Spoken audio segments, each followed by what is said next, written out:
Buenos días, qué gusto de verlos otra vez. Vamos a orar.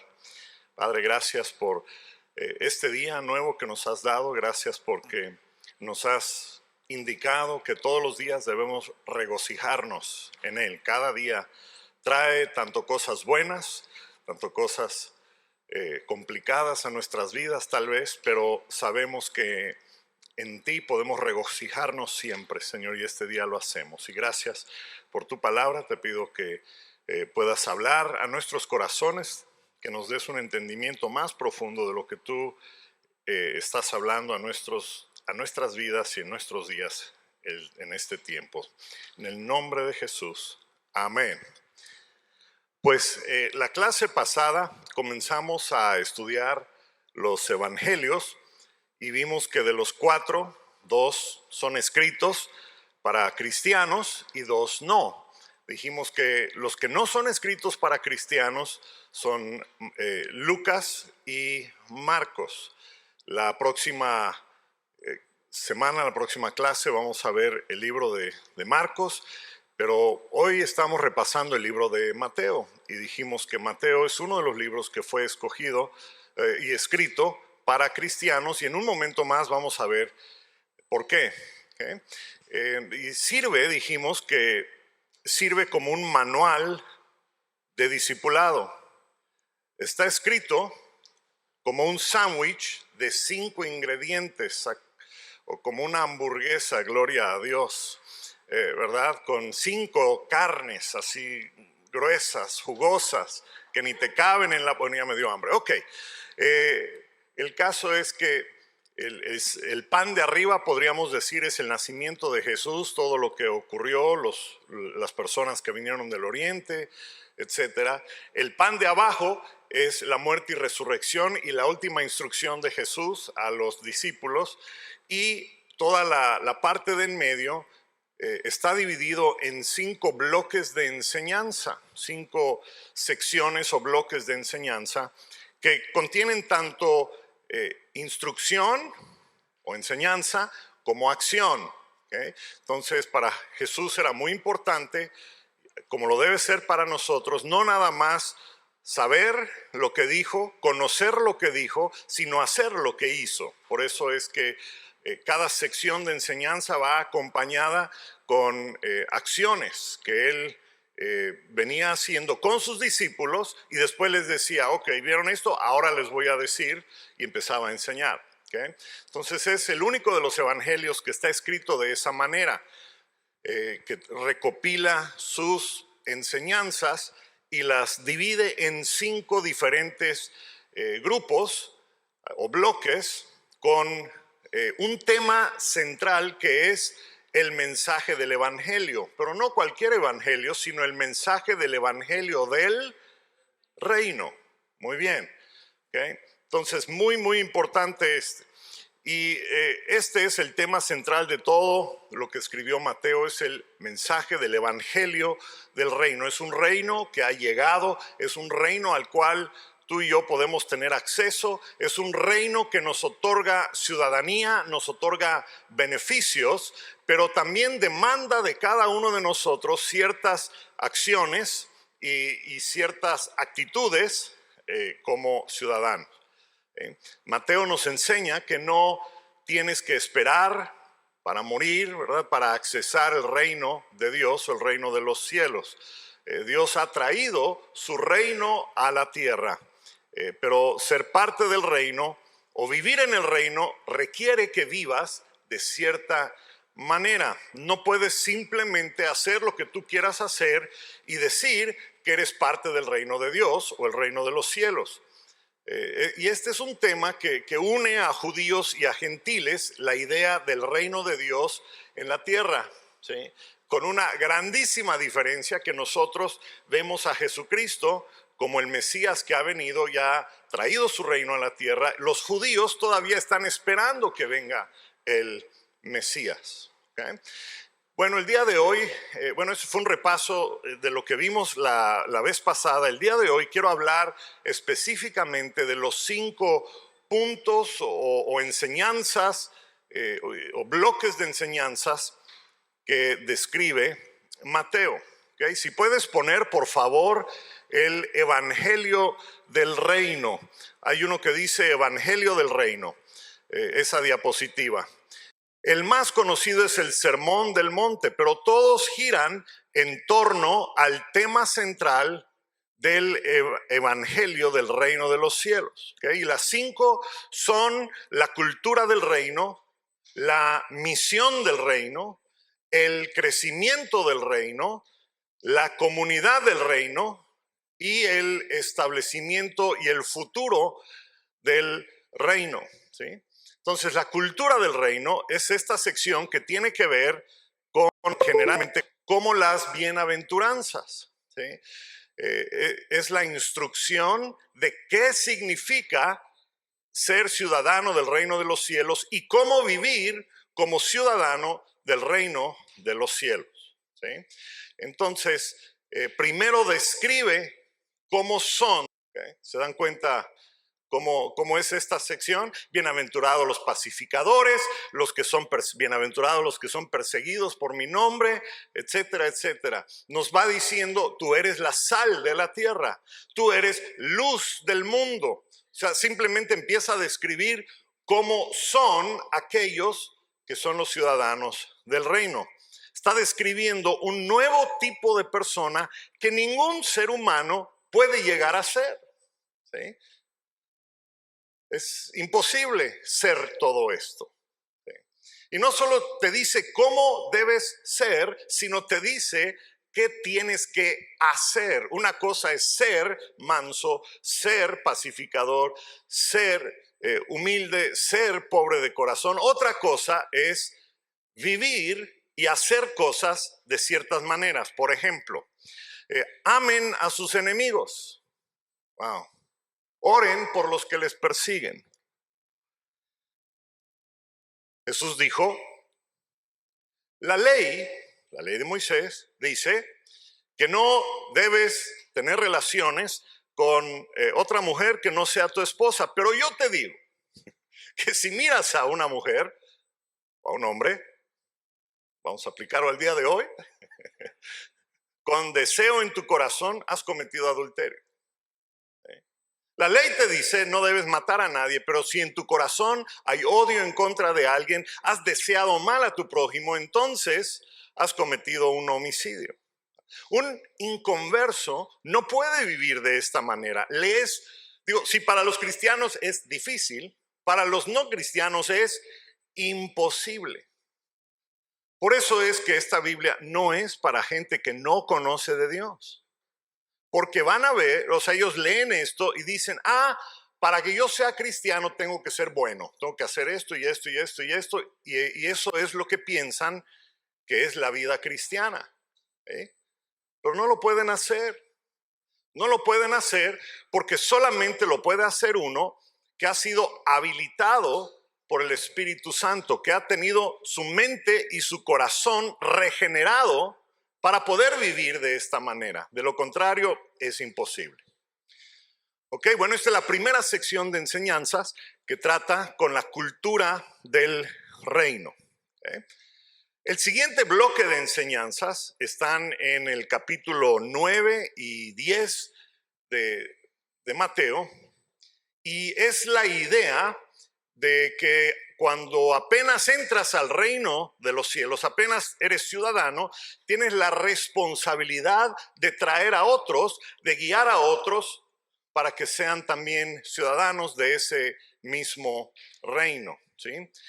Esta es la sección que tiene que ver con el evangelismo.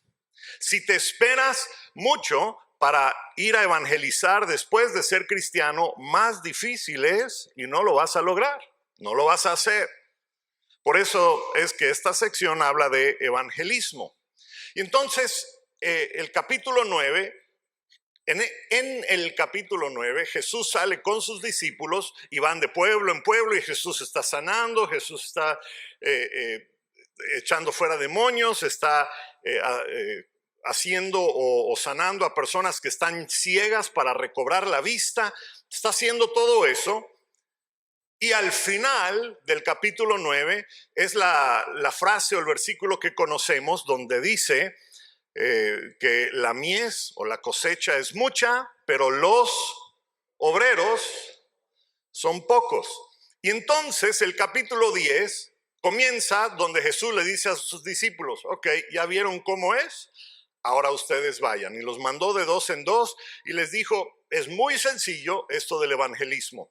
Únicamente tienen que orar por personas, sanar a los enfermos, echar fuera demonios, levantar a los muertos. Vayan. Miren, yo creo que tenemos que aprender de esto, ¿verdad? Porque al mismo tiempo Jesús les dice que tienen que hacer eso y después les dice y predicar el evangelio del reino de Dios. ¿Okay? La gente tiene que ver y escuchar. Pero hoy día se ha perdido esto porque normalmente el evangelismo de hoy día se enfoca primero en hablar, después en hablar y después vuelves a hablar, le dices, te invito a la iglesia el domingo. ¿Ok? Es una labor de convencimiento, así como hacen los testigos de Jehová que pasan por tu casa. Te tratan de persuadir con palabras. ¿Okay? Esa es nada más la mitad de la instrucción que Jesús nos dio. ¿Okay? Tenemos que hacer. Hay algo que tenemos que hacer. Tenemos que orar por personas. Tenemos que orar por sanidad. ¿Okay? Y si tú eres un ciudadano del reino, la promesa es, tanto en Mateo como en Lucas, ¿sí? Y creo que también en Marcos, de que hay ciertas cosas que van a seguir o suceder a los hijos de Dios, ¿sí? Que vas a sanar por alguien y ellos van a ser restaurados. Vas a hacer esto y habrá este beneficio, ¿ok? Esa instrucción está no solo en Mateo, en otros evangelios también. Y si uno demuestra la autoridad que tiene como ciudadano del reino, ¿sí? Sanando, echando fuera demonios, ¿sí?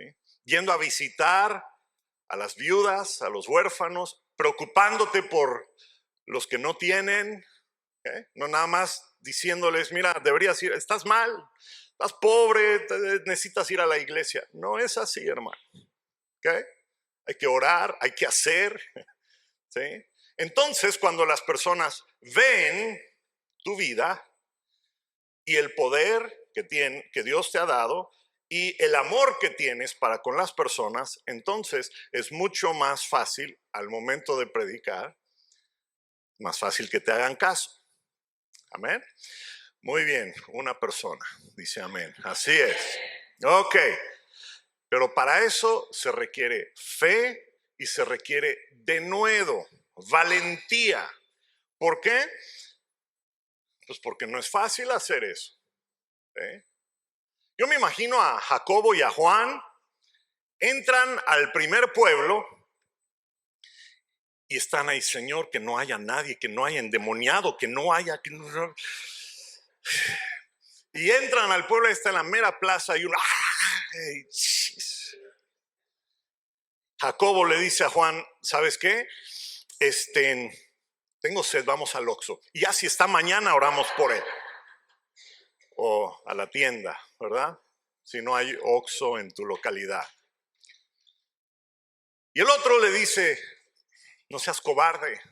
Vamos a hacerle así. Tú oras por el primero y después yo por el otro. ¿Eh?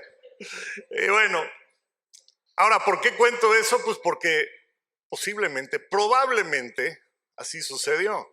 Porque dice la palabra que cuando ellos regresan con Jesús, están asombrados, ¿sí?, de que los demonios les hicieron caso. O sea, no estaban seguros.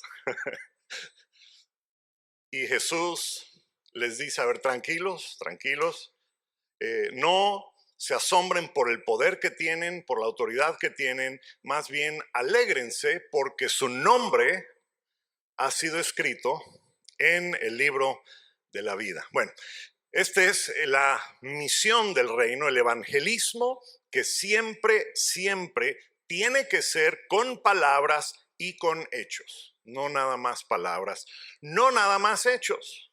¿Okay?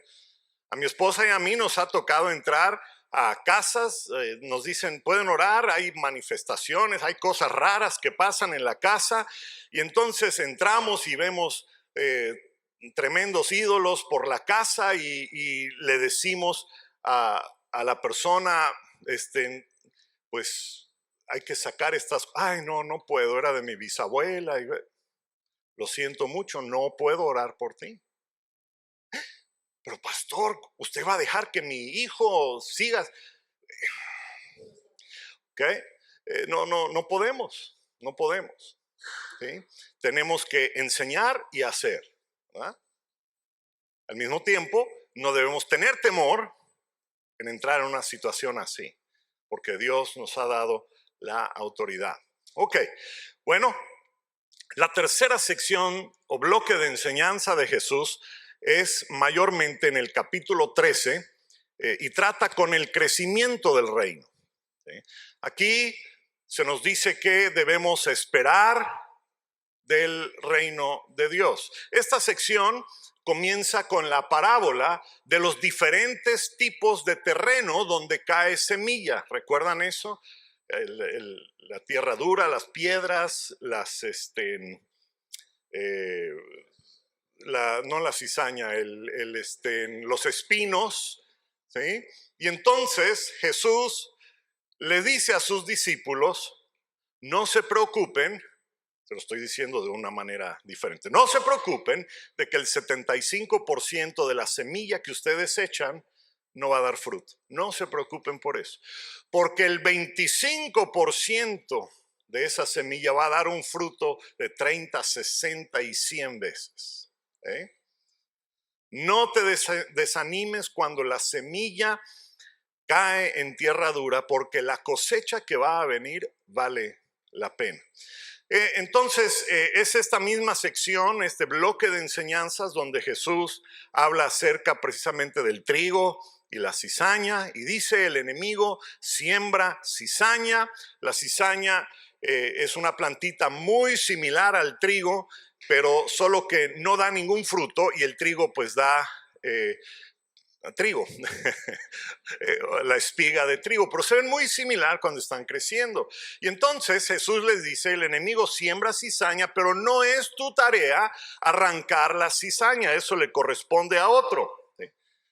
Pero desafortunadamente hoy día los cristianos muchas veces se emocionan por identificar a los que son cizaña en la iglesia.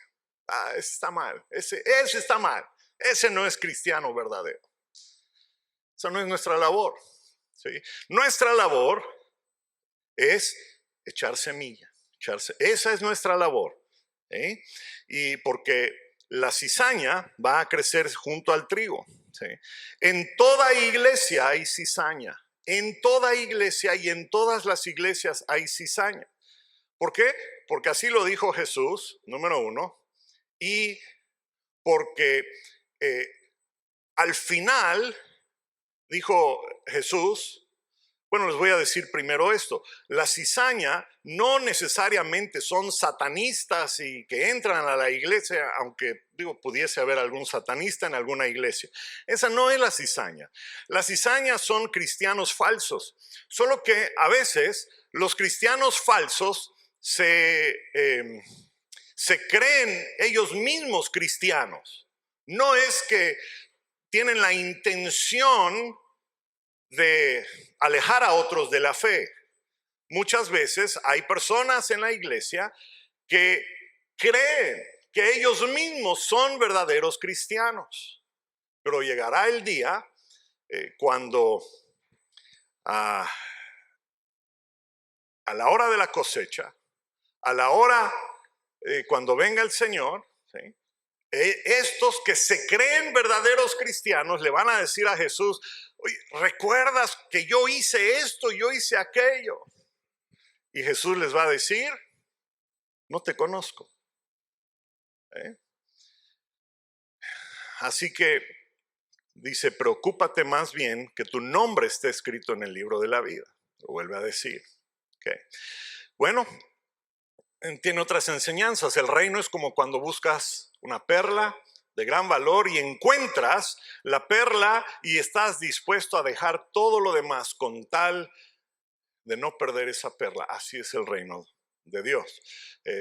Habló con muchos ejemplos. Si tomas un granito de mostaza, dijo, este se vuelve un gran árbol, y así es el reino. Y efectivamente así fue. Comenzó con un granito, una semilla de mostaza, un hombre, Jesús, ¿verdad? Comenzó con él, y esa semilla tuvo que ser enterrada y morir, porque hay la enseñanza de que la semilla tiene que ser enterrada y morir antes de poder dar fruto. Entonces, ahora, hoy día, tenemos millones y millones de ciudadanos del reino en toda la tierra, pero todo comenzó con con una semillita. Bueno, así se la pasó enseñando acerca del crecimiento del reino y lo que produce en nuestro corazón y en el mundo. La cuarta sección de enseñanza es el tema de cómo vivir en comunidad en el reino. Cómo vivir en comunidad. Aquí es donde habla de la necesidad de ir por la oveja que se extravió. Esto no tiene que ver con evangelismo. Esto tiene que ver con ir tras un hermanito que se apartó. La comunidad en el reino.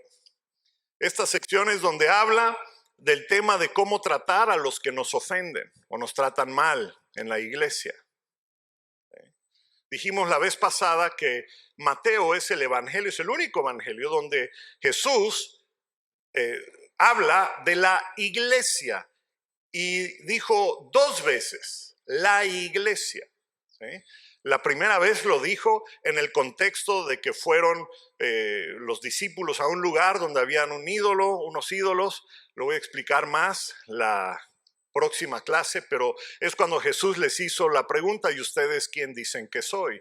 Y cuando Pedro le responde, entonces Jesús dijo, muy bien, sobre esta roca voy a edificar mi iglesia. Fue la primera vez que usó la palabra iglesia. Y la segunda vez que usa la palabra iglesia es aquí en esta sección, donde habla acerca de qué hacer con hermanos que se han ofendido con situaciones complicadas dentro de la iglesia local. ¿Okay? Entonces, esta sección es donde Jesús habla de la disciplina en la iglesia. ¿Sí? Si alguien te ofende, hay que ir con él. Si no te hacen caso, hay que llevar a 2 o 3. Si no te hacen caso, hay que comentárselo a los líderes de la iglesia. Se le comenta a la iglesia, y si no te hacen caso, bueno, entonces es esa parte de la enseñanza acerca de la comunidad dentro del reino. Ok, llegamos al quinto bloque de enseñanza, y estoy avanzando rápido porque me quiero enfocar aquí. Hay algo muy importante que tenemos que entender de esta sección. Entonces tomo agua, respiro profundo, porque esta sección, este bloque de enseñanza del reino, tiene que ver con el establecimiento del reino y el futuro del reino.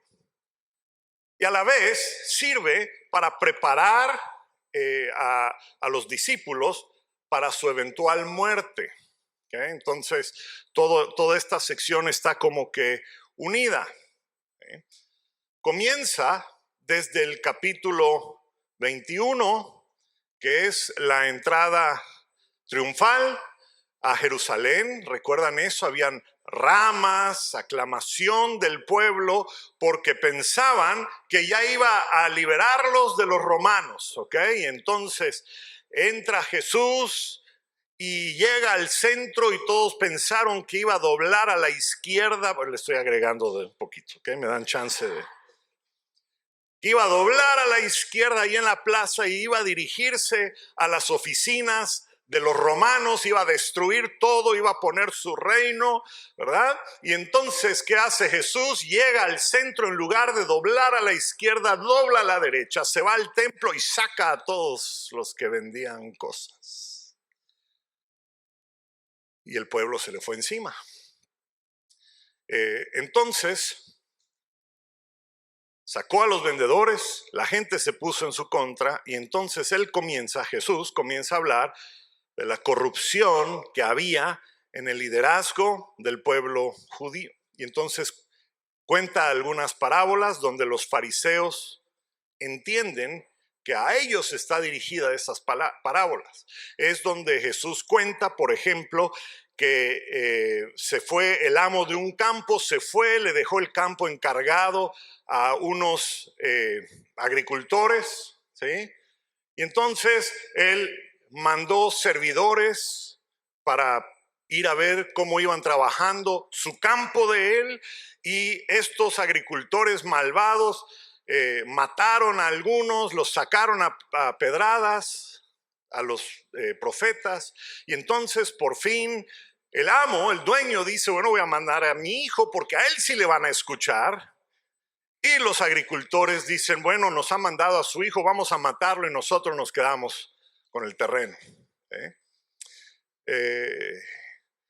Y entonces es la parábola que cuenta Jesús, y al final le dice, hay un cambio de reino, le dice a ellos. Lo que antes se le había dado a un pueblo escogido, ahora se lo voy a dar a otro pueblo. El reino que antes originalmente le había sido otorgado a Israel étnico iba a concluir, pero ahora hay un nuevo Israel, que es todos los creyentes de todo el mundo que dan fruto que Dios se espera. Pastor, ¿y de dónde saca semejante barbaridad que está diciendo? Yo no lo dije, lo dijo Jesús. Vean Mateo 21:43. Dice así: por esta razón les digo que el reino de Dios les será quitado a ustedes. Israel era la representación del reino de Dios en la tierra. Y Jesús dice, les va a ser quitado a ustedes y les será dado a otro pueblo que produzcan el fruto que yo estoy deseando. ¿Quién es ese otro pueblo? Gloria a Dios, aquí estamos. Bueno, y no solo nosotros, amén. Dale un fuerte aplauso al Señor. Y no solo nosotros, sino todos aquellos que demuestran el fruto. ¿Se acuerdan que hablamos? La primera sección es que Jesús dice, ¿quieres ser parte del reino de los cielos? Tienes que ser manso, tienes que ser humilde de corazón, tienes que, ¿ok? Bueno, el fruto que Jesús espera, o que Dios espera, ya nos lo explicó Jesús en la primera sección. ¿Okay? El caso es que no solo es para los que no son judíos, también es para los que son judíos. Son todos aquellos que viven por fe y reconocen a Jesucristo como el Mesías y que son ciudadanos verdaderos del reino de los cielos. ¿Ok? Bueno, esa es allá en el capítulo 21. Después empieza a pronunciar más adelante en el siguiente capítulo unos ayes en contra de los líderes judíos. ¿Recuerdan? Dijimos la vez pasada que los ayes era lo opuesto a bendiciones, ¿sí? Entonces, todo el capítulo 23 son ayes en contra de los líderes judíos. Todo esto toma lugar cuando Jesús saca a los vendedores del templo. ¿Ok? Y está allá y todos están preguntándose, ¿y qué hizo este? ¿Qué haces? ¿Por qué haces esto? Y Jesús empieza a pronunciar ayes, empieza a decir de la parábola de la viña y los malvados agricultores. O sea, ¿ya entienden por qué se molestaron con Jesús ese día? ¿Okay? Bueno, entonces, cuando salen de ahí, porque Jesús se estaba quedando ¿se acuerdan cuál era el lugar favorito a donde le gustaba ir Jesús cuando estaba en Jerusalén? Era un pueblo, Betania, porque ahí tenía a sus más cercanos amigos, a Marta, María y a Lázaro. Bueno, eso lo vamos a ver más adelante. Pero el caso es que cuando salen de Jerusalén, después de este evento que estoy describiendo, pasan junto a una higuera y dice Jesús tenía hambre, pero había una higuera que, que estaba estéril, o sea que no tenía fruto, y entonces Jesús pronuncia una maldición sobre la higuera. Israel se considera, o sea, bíblicamente hablando, proféticamente hablando, una higuera. ¿Okay? Entonces Jesús estaba maldiciendo a la higuera. No voy a entrar en tanto detalle, pero el punto es que los discípulos no entendieron, ¿y ahora qué se la trae en contra de la pobre planta? Pero más adelante se da la explicación. Jesús mismo dice, es que yo estoy buscando fruto y no hay fruto en este lugar. O sea, y los discípulos piensan, pues la planta no se tiene la culpa, pero Jesús está pensando en el pueblo de Israel que no ha dado fruto. Bueno, todo eso está ahí en esta sección. Ahora, me quiero enfocar en el capítulo 24 de Mateo. Y si no sabes qué contiene ese capítulo, yo te animo a que lo leas, pero primero lee todo Mateo, de principio a fin. Encuentra estas 5 secciones que ya te identifiqué con capítulos, ¿verdad? Y lee las enseñanzas de Jesús y las cosas, las acciones que él hacía. Y después el capítulo 24. Ahora, en esta sección de Mateo 24 hay una gran variedad de entendimiento y de explicación de lo que dice Jesús. Recuerden, les dije al principio, Jesús en el libro de Mateo hacía y decía. Primero era acciones y después enseñanzas. La acción fue el día anterior cuando sacó a todos ¿sí? Al día siguiente regresan a Jerusalén y después de enseñar un rato, sube al monte de los olivos, ¿okay? Y entonces los discípulos le dicen a Jesús, están sentados allá en el monte de los olivos y le dicen, mira qué bonito está el templo, porque era una tremenda construcción que tenía el templo de Jerusalén, que por cierto estaba construyendo Herodes. Llevaban, creo que 30 años construyendo ese templo, ¿sí? Y lo único que queda al día de hoy, no sé si ustedes han visto lo que le llaman el muro de los lamentos, donde van los judíos, hoy día meten un papelito y empiezan a orar así. Ese muro, lo que nosotros llamamos el muro de los lamentos, es una sección de la cimentación del edificio. O sea, no es el edificio. El edificio estaba construido sobre esa cimentación. Gigantesco era ese edificio y no quedó ni una piedra sobre otra, tal como profetizó Jesús, pero me estoy adelantando. Vamos aquí a esta sección. ¿Puedes poner la siguiente, por favor? Bueno, ahí sí es, aquí es. Mateo 24 se puede entender de 2 maneras, ¿sí? Porque es una profecía que dio Jesús, es una profecía.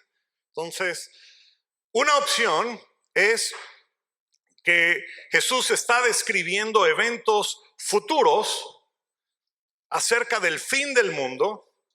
Otra opción es que Jesús está describiendo eventos futuros para ellos, pero para nosotros que vivimos en el siglo XXI ya sucedieron. ¿Okay? Son las 2 opciones básicamente que hay para entender Mateo 24. ¿Okay? Entonces, vamos a ver, bueno, y antes de pasar al siguiente, les quiero decir que esto ya se los he mostrado en alguna ocasión, que a veces los que traducen la Biblia al idioma español, eh, pues usan ciertas palabras que cuando lees otra traducción de la Biblia, dice otra cosa completamente diferente. No sé si te ha sucedido. Mateo 24 es precisamente uno de esos lugares donde la traducción al español afecta el entendimiento del pasaje. Vamos a leer Mateo 24, ahora sí el siguiente, los primeros 3 versículos. A mí me gusta la NTV, pero en este caso no tradujeron correctamente a mi entendimiento. Vamos a ver.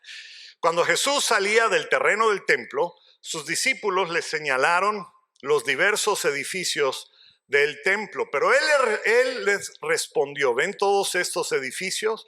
Les digo la verdad, serán demolidos por completo. No quedará una sola piedra sobre otra. Más tarde, Jesús se sentó en el monte de los olivos y sus discípulos se le acercaron en privado y le dijeron: dinos, ¿cuándo sucederá todo esto? Y vean, esta es la frase clave. ¿Qué señal marcará, qué cosa? Tu regreso y el fin del mundo. 3 palabritas que vamos a estudiar el día de hoy.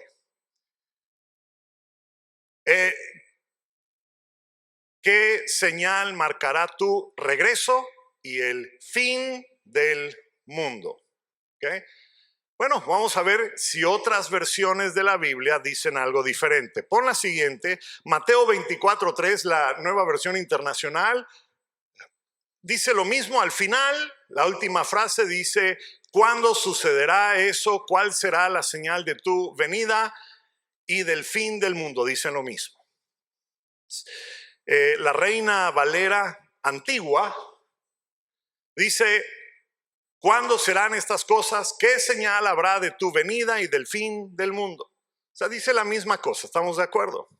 Bueno, a mí me interesa que veamos el idioma original en este pasaje, en ese versículo.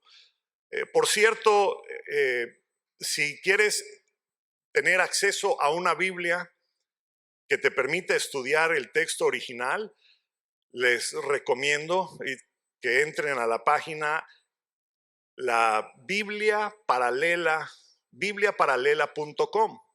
Bibliaparalela.com te aparece, y si empiezas a jugar en esa página, buscas un versículo, después le pones interlineal y después te aparece el diccionario en original. ¿Ok? Bueno, quiero que veamos esas 3 palabritas: regreso, fin, mundo. ¿Okay? La primera es siguiente, la palabra parusía. Parusía. ¿Han escuchado de esa palabra? Parusía o parusía. ¿Okay? Aquí en Mateo 24 se tradujo como retorno, pero nunca significa retorno o regreso. Siempre en la Biblia significa manifestación o presencia. Por ejemplo, cuando cayó el Espíritu Santo sobre los discípulos que estaban en el aposento alto, ¿sí?, en lengüetas de fuego, esa fue una parusia, una manifestación de la presencia del Espíritu. ¿Okay? Así es como se usa la palabra parusía. ¿Okay? Les voy a dar otro ejemplo. Vean cómo dice 2 de Corintios 10, verso 9 y 10. Dice: no es mi intención asustarlos con mis cartas. Esto es Pablo escribiendo. Pues algunos dicen: las cartas de Pablo son exigentes y fuertes, pero él en persona, ahí está la palabra parusia, en persona. ¿Okay? Jamás significa retorno, nunca. Pero en las Biblias pusieron, los discípulos le dijeron, ¿cuál es la señal de tu regreso? ¿Cuál es la señal de tu parusia? Pero nunca significa regreso. Otro ejemplo, Filipenses 2, verso 12, dice, queridos hermanos, siempre siguieron mis instrucciones cuando estaba con ustedes, parusia. ¿Ok? Bueno, es la primera palabrita, es manifestación o presencia. La segunda palabra es la palabra sinteleias o sunteleias, que en la Biblia traducen como fin, y sí puede ser fin, pero generalmente significa que algo se completó o se consumó, y siempre tiene que ver con una dispensación. Se consumió o se completó una dispensación. Es lo que significa la palabra sunteleias. Ahora, en español pusieron fin y está bien, no es incorrecto. El problema es cuando lo juntan con la palabra siguiente, que en español ponen mundo. Nosotros vemos fin del mundo y pensamos se va a acabar todo lo que conocemos, el planeta y todo. Pero la palabra para el planeta y el mundo en griego es cronos, cosmos, gracias, no cronos, cosmos. Pero aquí en Mateo 24 la palabra es aión. Significa era. No tiene nada que ver con el mundo físico. ¿Okay? Es por decir un ejemplo, estamos viviendo la era de la inteligencia artificial. O hace 100 años existía la era del caballo y la carreta, pero hoy día es la era del automóvil. Esa es la palabra. No significa mundo como creación, como todo el orden creado y el planeta y la tierra. ¿Ok? Pero así lo tradujeron en la mayoría de las Biblias. Vamos a leer Mateo 24:3 con una traducción un poco mejor. Dice, Jesús se sentó en el monte de los olivos y sus discípulos se le acercaron y le dijeron, dinos cuándo sucederá todo esto, qué señal marcará tu manifestación y la consumación de esta era. ¿Se dan cuenta que dice otra cosa? Da a entender otra cosa. ¿Okay? Muy diferente a cuál es la señal de tu retorno y el final del mundo. ¿Cuál es la señal de tu manifestación y la consumación de esta era? La única versión que más o menos le atinó es la Biblia de las Américas, si puedes poner la siguiente. La Biblia de las Américas lo dijo de esta manera. Y yo nada más copié y pegué porque después de cada una de esas 3 palabras tiene un pequeño ahí asterisco para que tú hagas clic y puedas abrir y puedas llegar a lo que te estoy explicando. Dice, ¿cuál será la señal de tu venida y de la consumación de este siglo? ¿Okay? Bueno, por esto yo no creo que Mateo 24 se está refiriendo al final del mundo. ¿Okay? Y si ustedes creen que el sol de la playa donde estuve ayer me afectó el cerebro y híjole, el pastor anda, quién sabe, hay otros así un poco locos así como yo, con mucha más educación, formación, que han llegado a la misma conclusión. Otra cosa que hay que tener en mente es que los discípulos, su pregunta original, no sé si puedes regresar a la primera, la NTV. La primera, los discípulos, verso 2, Él les respondió, ven estos edificios, les digo la verdad, serán destruidos, no quedará piedra sobre piedra. Y los discípulos, en el verso 3, le dicen, ¿cuándo va a suceder esto? ¿Qué quieren saber los discípulos? ¿Cuándo se va a acabar el mundo? Eso le están preguntando los discípulos. Le están preguntando, ¿cuándo se va a acabar nuestro mundo? Nuestra era. Esto que estás diciendo es la destrucción de todo lo que conocemos. Es como que un día llega un profeta y te dice, dentro de poco México será destruido. No quedará piedra sobre piedra en el palacio de gobierno. Nada de eso va a existir. ¿Qué vas a querer preguntarle? A ver, ¿cuándo regresa Jesús? No, espérate. Esto que estás diciendo, ¿cuándo va a suceder? Es la misma cosa, porque esto que predijo Jesús ocurrió en el año 70. ¿Okay? En el año 70 entraron las fuerzas, los invasores romanos, destruyeron Jerusalén, destruyeron el templo, no quedó piedra sobre piedra en el año 70. En el futuro de Jesús, en el pasado nuestro. ¿Okay?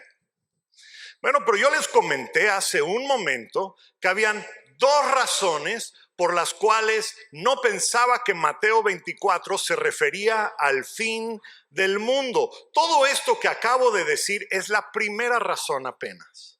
Hay una segunda razón que para mí tiene aún más peso, si lo pueden creer, que esto, ¿sí? Que les acabo de explicar. Porque después de decirles, porque todo el capítulo 24 de Mateo, a partir del 3 hasta el versículo 33, describe una serie de cataclismos y cosas que van a suceder. El sol se va a oscurecer, la luna, las estrellas, va a pasar esto, va a aparecer lo otro y va, ¿ok? En el verso 34 de Mateo 24 dice lo siguiente. Les digo la verdad, no pasará esta generación hasta que todas estas cosas sucedan. ¿Cuál generación? La generación que lo está escuchando. ¿Por qué? Porque Jesús está respondiendo a su pregunta de los discípulos. A ver, Jesús, nos acabas de decir que se va a destruir esto. ¿Cuándo va a ser esto? ¿Cuál va a ser la señal de tu manifestación? Manifestación de ira, ¿eh? De tu manifestación y la consumación de la era. Porque otra cosa que ocurrió en el año 70 es que ahí terminó la era del antiguo pacto y comenzó el nuevo pacto. ¿Por qué? Pues porque aún después de que Jesús murió y resucitó y ascendió al cielo, se continuaron haciendo sacrificios. Los sacrificios continuaron en el templo. ¿Okay? Para los judíos todo siguió igual. Cuando llega a Roma, destruye Jerusalén, destruye el templo. Desde ese momento hasta el día de hoy y hasta el retorno de Jesús, cuando sea que vaya a ocurrir, ya no hay sacrificios. ¿Por qué? Porque se acabó la era del antiguo pacto, porque Jesús dijo, a ustedes se les va a quitar el reino de los cielos y se les va a dar a otro. ¿Ok? ¿Y cuándo iba a suceder eso? Jesús dijo, esta generación. Y usó otras parábolas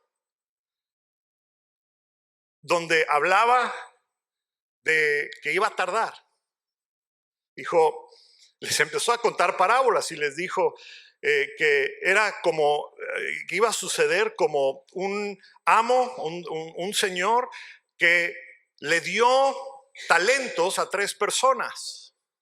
A uno le dio 5, a otro 2 y a otro 1. Y se fue y tardó en regresar. ¿Se acuerdan eso? Tardó en regresar. O como las 10 vírgenes. 5 tenían aceite, 5 no tenían aceite. Y el novio tardó. Es en ese contexto que cuenta esas parábolas.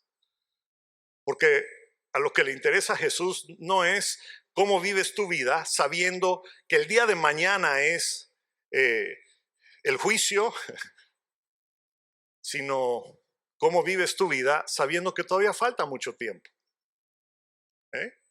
Bueno, el caso es que dijo Jesús, no pasará esta generación. Una generación en la Biblia es alrededor de 35 años, entre 30 y 40 años. Estas palabras las dijo Jesús en el año 33, justo antes de su muerte. Fue un par de días después de esto que toman a Jesús y lo crucifican. Y en el año 70, menos de 40 años después, Jerusalén fue destruida, el templo completamente desmantelado, sin que quede piedra sobre piedra, como profetizó Jesús en el verso 2. Por eso es que a mi punto de vista, Mateo 24 queda en el pasado. Una predicción, una profecía en el futuro de Jesús, pero en el pasado nuestro. ¿Ok? Bueno, estas son las 5 enseñanzas del reino que contiene Mateo y vamos a dejarlo hasta aquí. Mi tiempo se ha terminado. Padre, gracias por este día y gracias por tu palabra, Señor. Te pedimos que acomodes en nuestro corazón, en nuestra mente, en nuestro espíritu, las cosas que tú traes a nuestras vidas el día de hoy. Y permite que podamos vivir nuestras vidas no como las vírgenes que no tenían aceite, sino como las que sí tenían aceite. Porque sabemos que un día vas a regresar nuevamente, Señor. Y queremos ser como esas vírgenes que tienen aceite. Queremos ser como las personas que recibieron 5 o 2 talentos. No queremos enterrar lo que tú nos das, sino queremos nosotros trabajarlo, producirlo, acrecentarlo, Señor, para honra y gloria tuya. En el nombre de Jesús. Amén.